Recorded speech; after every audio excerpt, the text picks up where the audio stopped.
কি বললেন? ফেরেশতারাও চিন্তা করবে আল্লাহ ই সুর পেলে কোথায়, মিশরের কারীরা ফেল হয়ে যাবে। কেন নাই? কেন কোরআন পড়তে শিখেনি? শুনেলেন। আপনাদেরকে বলে দিই, মায়েদিকে বলছি, এই রমজানুল মুবারকের মাস আসছে, আমাদের মায়েরা কোরআন খতম করে না বাড়িতে?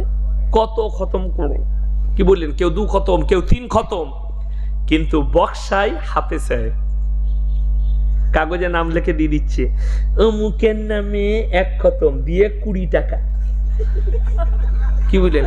গ্রামের 500 মেয়ে আমাকে দিলে ধরেলেন দোয়া করতে, আমি কি দোয়া করব? পাইকিরি দোয়া, রব্বানা আতিনা ফিদ দুনিয়া, যতজন টাকা দিচ্ছে কবুল করলাম, জান্নাত দিলাম বিরহমাতিকা। চ কত টাকা হয়েছে?